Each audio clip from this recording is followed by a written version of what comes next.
Hi, I'm Jared Lombardo, and welcome to episode 2 of the Conventional Podcast. Earlier this year, I went on the JoCo Cruise, a week-long cruise full of nerds playing games and crafting and enjoying nerdy music with each other. While on the cruise, I met Dan Gilbert from PlayOnCon and recorded this interview, mostly about PlayOnCon, but also sharing some of our experiences with the cruise. My name's Dan Gilbert. I am the founder and chairman of PlayOnCon, which is now going into its 11th year. It's a summer camp con that we have started in Birmingham, Alabama, and we were the largest and longest running show there for a long time. This year we're actually moving to Georgia because we've outgrown the largest summer camp type facility that would still feel like a con in Alabama, and that was the Alabama 4-H Center. So we are now moving into Georgia, going into 2018. We'll be there this August. How did you get into wanting to do a conference, and how did you learn what you needed to start? It's a combination of things. I've been attending cons and staffing them since '94, I guess is when I really got involved in staffing. And I also used to be a hotel manager for a couple of years.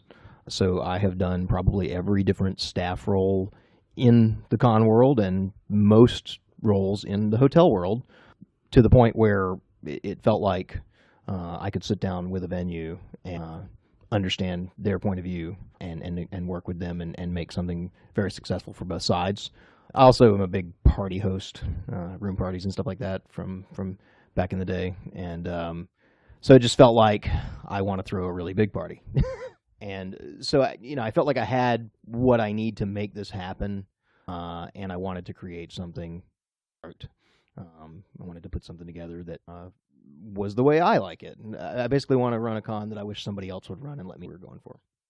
So I got together with some friends, and a couple of them have done some other shows, Wisdom, and we put this together.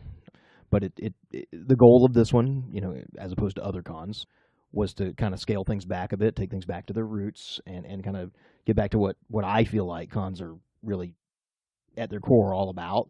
And that's that family element, that feeling of community, and playing like a child. I mean, going out and experimenting and solving problems and growing and expressing yourself in whatever way is appropriate for you. But for a lot of us, I think maybe didn't get enough of that as kids. So this is an opportunity, or an attempt anyway, to go outside and play.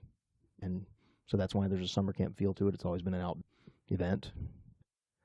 We do have plenty of vampires there as well who stay inside in the AC all the time, and that's cool too. But just being in that element, I think, where we are at JoCo, you may not go out on the deck a lot and not, do a lot of outdoorsy things, but just being in it and separated from the rest of the world, kind of a deal.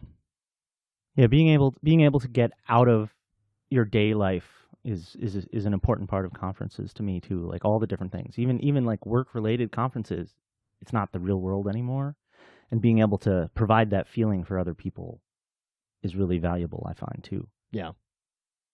What are some of the special concerns with working with like a camp setting?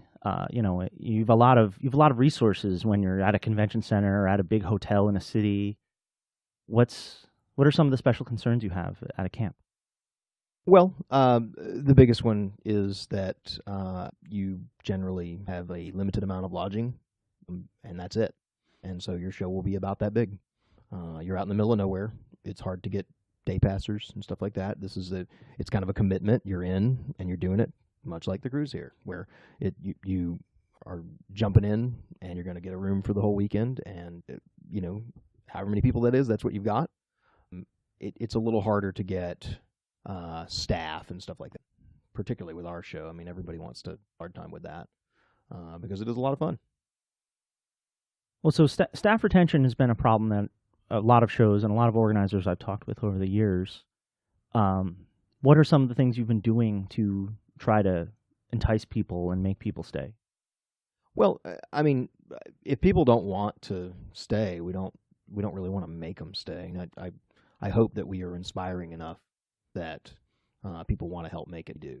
And I don't know what's wrong in my brain or any of my cohorts' brains, that makes us want to do this stuff. But we do. I mean, that's our expression, is the creation of this event, and other people within that playground will have their expressions. I mean, it means a lot to a lot of us. Life-changing, as I'm sure you're very aware. It becomes a way of life. You have these sandboxes you have these opportunities to dip your toes in the water of being social in some way that you might not be prepared to do in the real world yet. And so it's a very important thing that we're doing here, and also just bringing people together to laugh and to have and bond. It's important enough that I think we'll always have enough staff, but I would like more than enough. I would like to have, like to where we could have a little more downtime and stuff like that. But it's a labor of love, so no complaints. What kind of ratios are we talking about? How big is your event? We've been up to about 1,200 people in the past. At the current venue, it maxes out, and again, in the middle of nowhere, we do around 500-600, and that's as much as we can hold. Really, there are no hotels nearby to hold more people, and so you either get a room or you don't, and that's that. We've had people flying in from as far away as Australia for this event. I don't think you can get much further away and still be on Earth. Yeah, from Australia Birmingham to Alabama is pretty much opposite ends. Yeah. But I mean, it's a very popular event, and we have sold out the hotel in minutes in the past. But once you're full, you're full, and that property had what we wanted to make, so we just stopped there. So to support that 600-person event, how many staff do you feel you need, and how many do you actually have? I would like to have 40-50% of the attendees be helping in some way. I mean, if not more. I mean, and you don't have to be a full-time staffer, where you get the free badge and everything. But I feel like being a part of the event is important. I mean, and helping to make it go. And I didn't just put the show together to see what I can do. This is a collective project, and so I want to see everybody else's stamp on it too. So everybody that comes to the show is going to have a certain perspective on how a thing ought to run or something like that. And they're going to have some set of experiences. And so that's my favorite part of doing this, is seeing how somebody else solves a problem and seeing what comes alive without my help, And so when we get more people involved, we get more of that. We get more of that organic process. We get more of that crazy big, collage on the wall.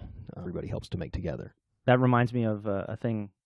I think a friend of mine in the PAX Enforcers said. He said the enforcers are the BitTorrent of getting things done, and it sounds like at your show, like getting everyone to do a little piece means that the big work will always come together, and yeah, it can be such a great feeling. Yeah. Well, and yeah, I mean, like, there's nobody that comes that isn't willing to help. I mean, everybody wants to be there for everyone else.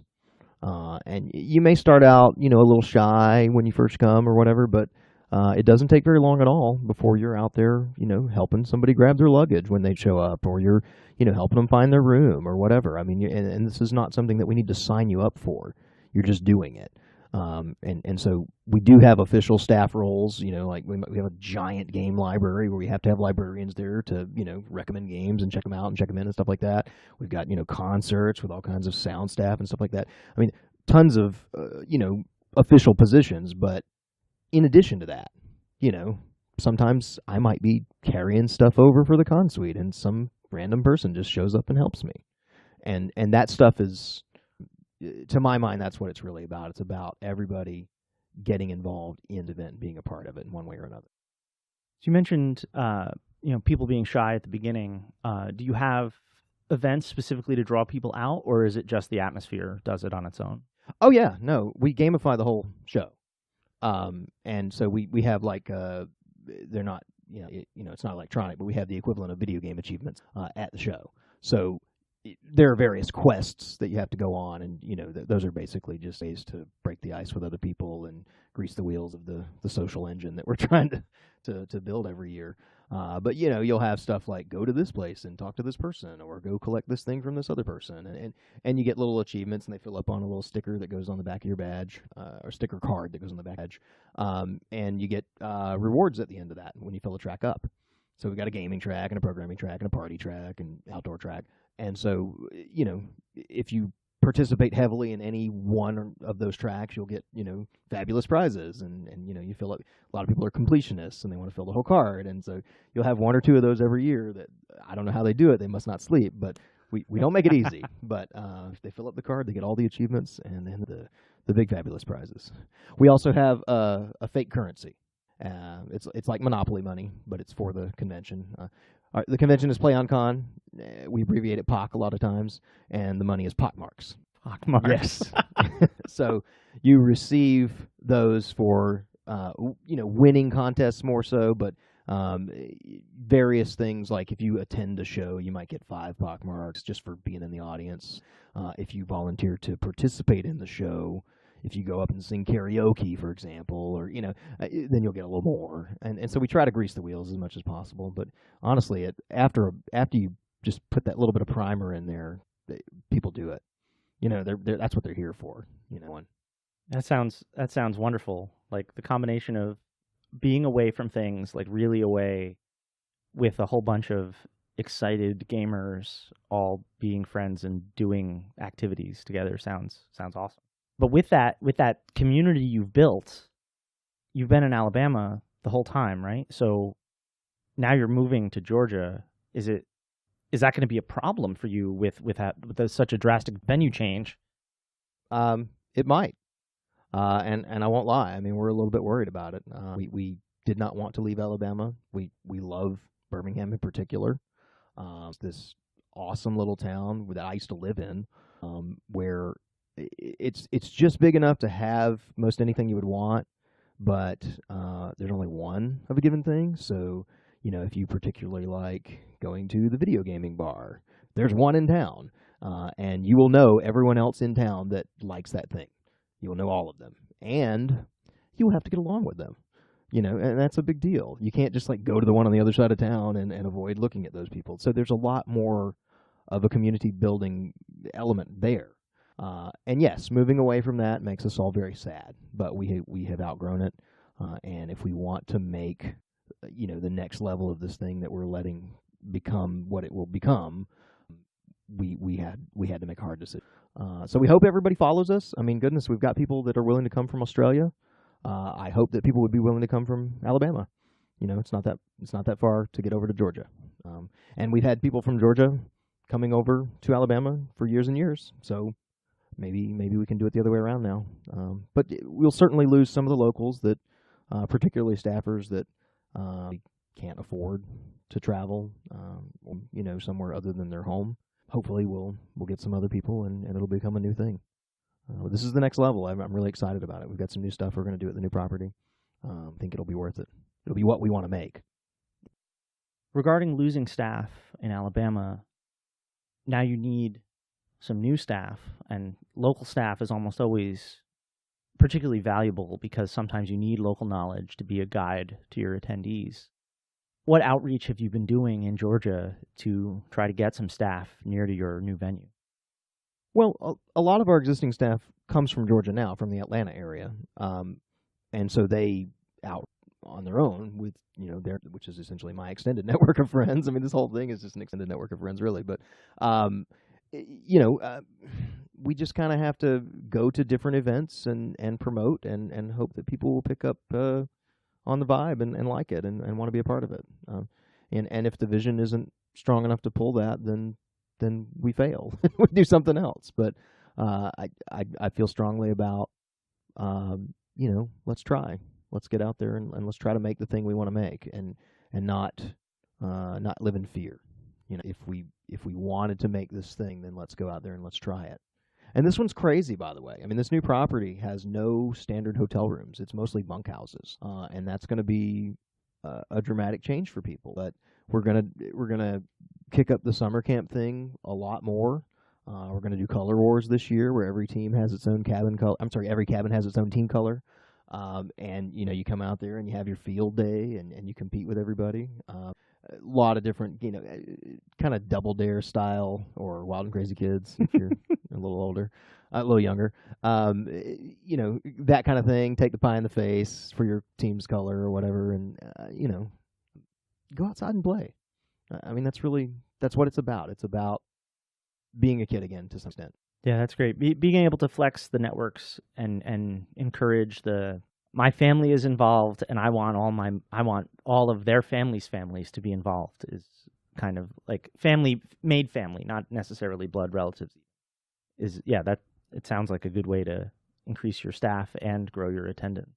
Yeah, and I mean, again, if we don't have enough of this and we have too many of that, we'll try to adjust where we can, and the show may be different because of that, and that's okay. That's what we want. Let it be what it's going to be. And, obviously, we organizers who are heavily involved on the board and close to the board will work a little harder if we're short on staff. I mean, that's okay. I mean, I've toted my share of TVs and other heavy objects between rooms, and and I'm happy to do it. In fact, I don't really know how to attend events without working in some way, but I'm working on that here at JoCo. But they wouldn't let me work. I tried. They said new monkeys can't do it. Yeah, you can't do it your first year on the JoCo Cruise. And this is my second year on the cruise, and I'm just like, having a getaway is actually really nice once in a while. Yeah. So I didn't volunteer this year because I've still got 7 other shows this year. Right. No, I sat out on the pool deck today and just pondered how I'm not at my real job, and I'm not helping this one go, and it's super weird. But I got several more days to get used to it, and I think the rum will help. I think it will help. But yeah, I was at part of KatsuCon last weekend, and talking to their head of logistics, he was saying that one thing he always makes sure to do every year is to have a relaxacon, he calls it, and he always goes somewhere to just get away from running everything all the time. And as organizers, at least in my case, like I'm so driven to make the thing happen that it's hard to step back, but it's valuable to take a break. Well, yeah, I mean, and once you get to a certain size and you've got so many staffers on, even if it's your show, like what I have, not just mine, don't get me wrong, but the one that I've put together, it's you step back and you let it surprise you, and that's the best part. I mean, so an event like this where you have no part in it is just another level of that. It's just I'm working on it, but I'll get there. I did it with the show I do, so I'll do it here, and it'll be great. So far, I really like it. I really like the philosophy of these guys. It feels very familiar to me. It feels like what we're doing. No, I went to the orientation yesterday, and I listened to them talk, and it felt like me talking. It felt like something I could have written. I mean, it felt very familiar, and that's unusual. I mean, there are so many things I've seen already here that stand out from other convention events that really impressed me. Doing 2 concerts a night just because the room was full, amazing. Like I don't see that anywhere. Like if the room's full, you just get in. That's how that works at most shows. I'm sure we've all been to some of the larger shows out there, particularly in the Georgia area, and this is a different thing. It's dramatically different. There's a much more service-oriented mentality. And as somebody who comes from the hospitality world, I mean, I'm a developer now. I mean, I'm not in hotels anymore, but I came from that. I had it ingrained in me at a very young age. Carrying people's luggage as a bellman all the way up to being a manager. That focus on hospitality, huge, and as me, that you'd be willing to come out there as performers and do a second show within like an hour, and just because there are more people that you want to make happy. That's just one example of many that I've picked up on. So one thing I'm interested in is like the different organizers I meet, their emotions and the feelings that drive them to work their show. You've talked a little bit about problem solving. You've talked about engendering family, community kind of things. But could you hone in on the feelings that they bring in you and the things you do to enhance that? Sure. No, I did mention it a little bit earlier, but I would not be who I am today without cons. I really would not. I was able to get into someone else's con, into someone else's sandbox, and how to interact with other humans, which is something I wasn't ever very good at as a child. I was the guy who didn't go outside and play a lot of sports. I read books and was a total nerd. And, times have changed a little bit since then, but I think it's still a thing. I think it's still a concern. Had it not been for cons, I would not have gotten married. I would not have had the career I have today. I would not be who I am at all. It gave me a sandbox to learn how to go out into the rest of the world, be among people, and I think that is my driving force with making another events.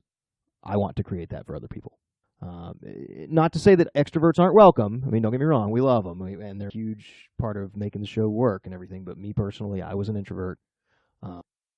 That is something that helped me get past being so introverted, fool everyone into thinking I wasn't one. Well, you don't need to fool people, but I've heard there's like there's introversion, but then there's like isolationist people, and being able to find a way to break out of the self-isolation is a key thing.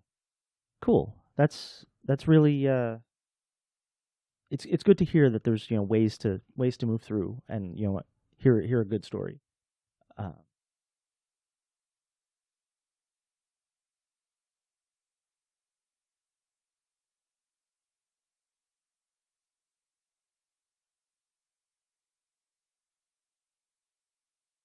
The name of the event again is PlayOnCon, and the website is playoncon.com. It's lifted from 12th Night, If Music Be the Food of Love, Play On.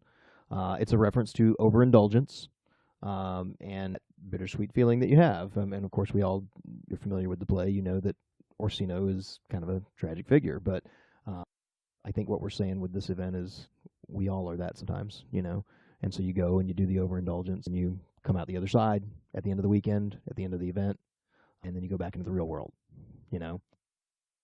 No more, 'tis not so sweet as it was before, if you're familiar with the play.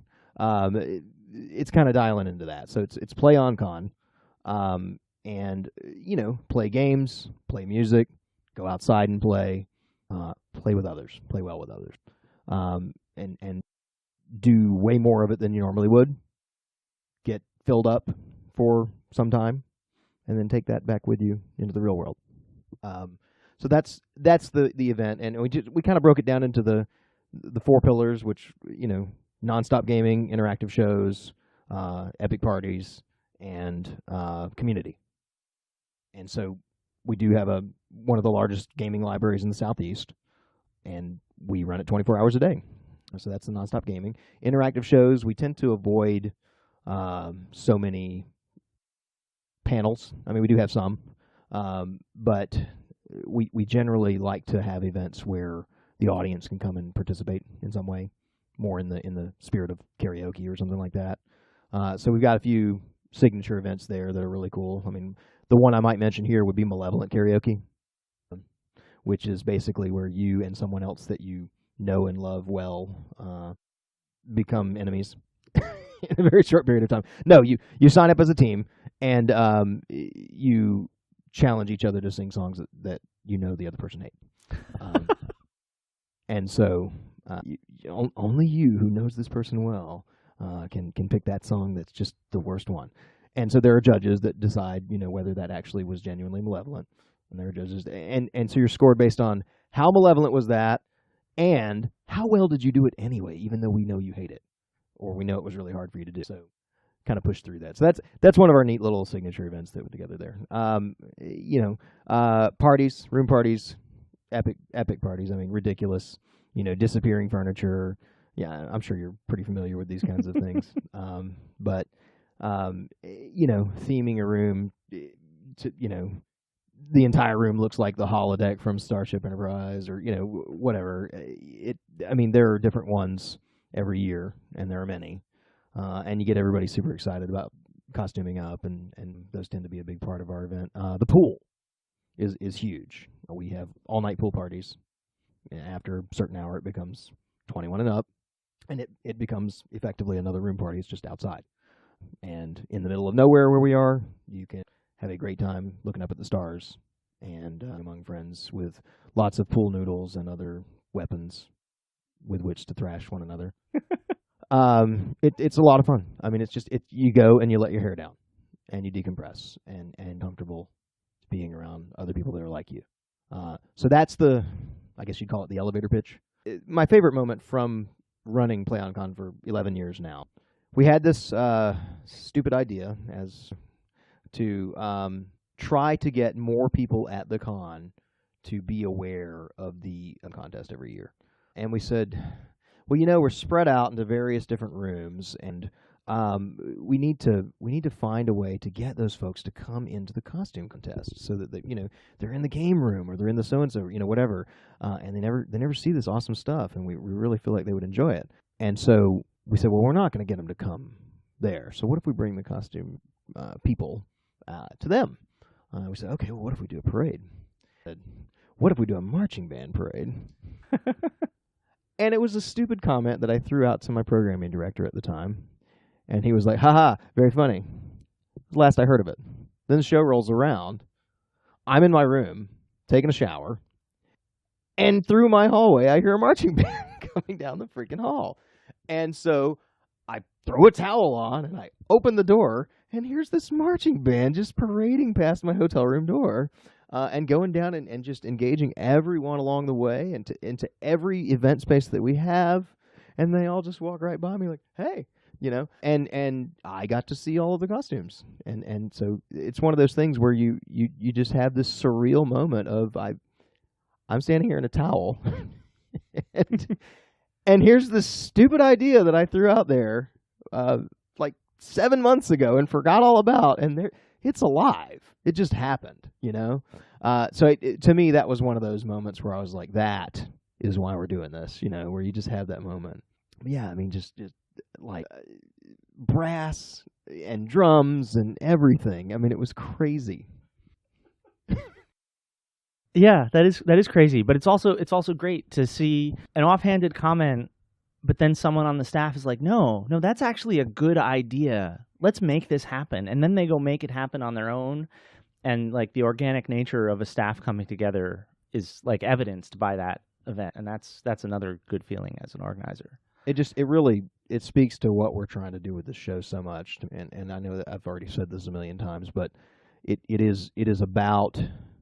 the opposite of micromanaging. It is, I want to plant a seed. I want to create a playground. I want to clear the blockers, and then let it be whatever it's going to be, and so I don't want to control really any of it. I just want to make the playground. And so there are so many things that'll happen at a con that are a drag and they bring you down a little bit.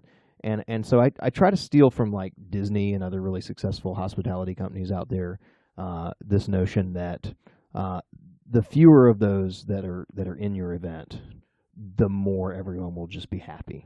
And so you say, it's happiest place on earth, right? The secret in the sauce is this clearing of all the little things that drag you down. And so, there's a terrible line at the elevator, and it makes me really sad, and suddenly I'm out of my fun zone, and I have to worry about this menial detail. If there are things like that that we can eliminate in some way, we're constantly looking for ways to just let people float through the event. And of course, if you're working, if you're on staff or whatever, then you're on duty and you're doing your thing, and you're not, we hope you're not floating quite as much. But even then, I mean, you're having a great time doing whatever you're doing. And everybody always asks me when they want to volunteer, they say, well, what do you need? And I say, well, what will make you smile? What is the staffing role that you will be out there smiling while you're doing it? And that's very important to me. I do not want, unhappy staffers. I'd rather have no staffers. I'd rather just be overworked and stuff doesn't get done. But when you have people out there that are miserable, maybe abused in some way, or unappreciated, it drags the entire show down. And the same is true with other obstacles, like the elevator. There are a lot of different things like that we've fixed over the years. But it's very important to clear the blockers and let that playground, that sandbox, be as much as it can be. And so that moment with the marching band was one of those just amazing achievement moment for me personally, where I was like, we have put something together here that is, and that we just we feed it sometimes. It's alive. It's its own entity.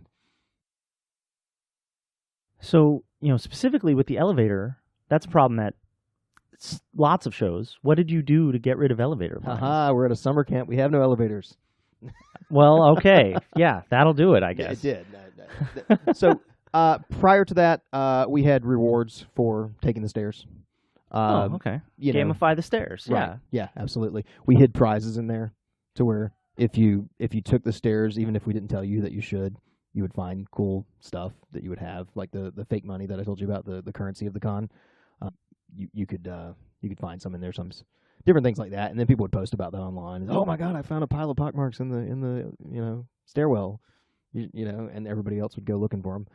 I haven't really explained what they do either. The pockmarks are their currency for the con. You can spend them in the dealer's room, and not on every table, but at a particular con-owned table, you can buy all sorts of different merchandise. Con T-shirt, membership for next year. We have a lot of mystery boxes and stuff like that. Different donated goods on there, and it's just called the POC store. So you can buy stuff in there. That's one option. And another is that we have a giant presidential election every year, and it's somebody from fandom every year from our attendees will be elected president of the following year. That comes with like a free room and a lifetime membership and several other benefits. Ability to kind of control the theming of the con for that year, that sort of thing. But the way that you win the presidency is you collect the most pockmarks. So you go around and you have all your different dirty election tricks and your different, inspiring speeches, and you try to get the most Monopoly money. And it's just like real elections, we think, where maybe the person with the largest representation of the people's love is declared the winner. And it all came from a board game we used to play called Junta. That was the origin of the idea, and then from there we just went crazy with it. It's one of those other things that it's become alive. But yeah, the race for the presidency every year is a big deal at the show. People fight hard for it. Some people get really mad lose. So we had to remind them it's a game, but it's a lot of fun. So you get the pockmarks for doing various things, and is that we grease the wheels, try to get people to, not be at the elevator. And then if you are in the elevator, or if you're waiting at the elevator, we have sent the marching band that I mentioned before to go entertain you. And so you're not bored, and we pass out drinks in the elevator line and stuff like that. There are different things you can do to kind of make it not feel like a drag, even if it is one. So every challenge has its own set of solutions that you can come at. The key, I think, is just to stay focused on trying to look for those things. Like, man, it felt like kind of a drag over there. What can we do about that? And then you sit and you talk about it and you figure something crazy out. Yeah, that's great. That's great. As far as, what you would want to do to contact us, playoncon.com is all you really need. There's a contact page.